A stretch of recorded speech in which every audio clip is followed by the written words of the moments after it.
Selama ini kita mengenal Thousand Sunny Go sebagai kapal yang kuat, cepat, dan dipenuhi berbagai senjata canggih.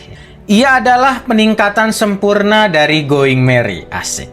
Lebih besar, lebih tangguh, lebih siap menembus lautan paling kejam di dunia.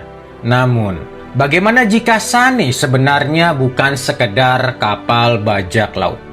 Bagaimana jika sejak awal Sunny adalah gambaran dunia yang seharusnya ada di One Piece?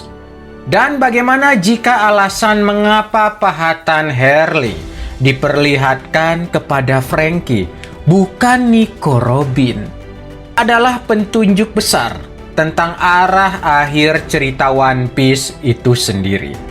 Sejak pertama kali muncul, Thousand Sunny Go memang terlihat seperti simbol kemajuan, teknologi lebih gila, desain lebih ambisius, kemampuan tempur lebih ekstrim. Namun jika kita berhenti melihat Sunny sebagai alat dan mulai melihatnya sebagai makna, perannya berubah total.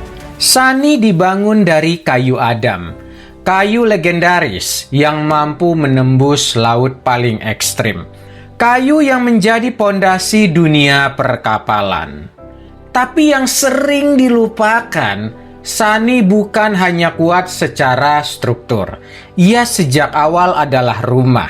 Rumah bagi manusia, manusia ikan, Ming, dan bahkan seorang cyborg. Dan ini terasa terlalu rapi untuk disebut kebetulan. Sunny sejak awal dirancang sebagai ruang hidup lintas ras.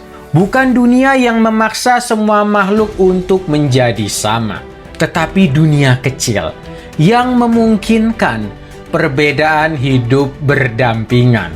Padahal keadaan dunia saat ini bahkan belum siap menerima itu. Dan disinilah Franky menjadi kunci.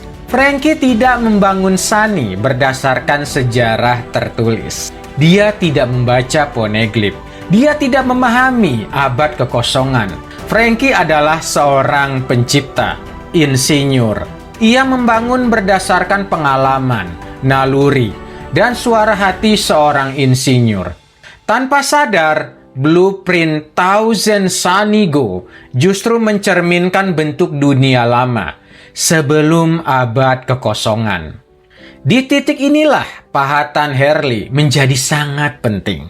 Berbeda dengan poneglyph, Harley tidak berbicara melalui kata-kata. Ia tidak menceritakan masa lalu secara langsung. Ia menunjukkan bagaimana dunia pernah dibangun, bagaimana kebersamaan antar ras dijaga, bagaimana keseimbangan dunia itu bekerja. Dan karena itulah Harley tidak diperlihatkan melalui Nico Robin. Robin membaca sejarah dunia.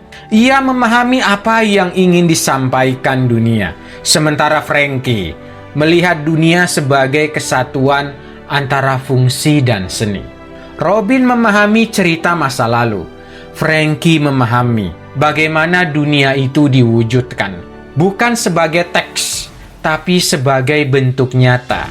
Sebagai sebuah kapal. Dan dari sini muncul pertanyaan besar. Bagaimana jika Loki dari Elbap benar-benar bergabung dengan topi jerami? Sunny mungkin mampu membawa raksasa sebagai penumpang, namun tidak untuk menjadikannya kru tetap. Terlebih lagi, Loki adalah penerus Herald.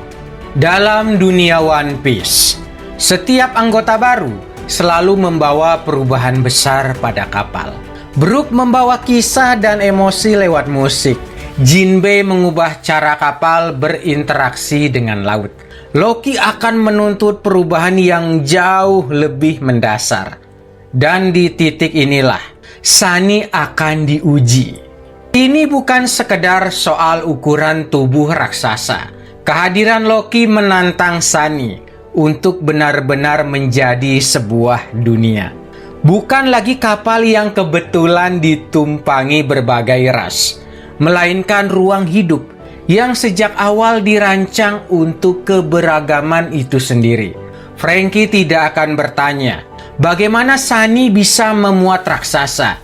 Ia akan bertanya, bagaimana sebuah kapal bisa dibangun menjadi dunia? Tempat semua orang bisa tertawa, tanpa harus menyesuaikan diri secara paksa.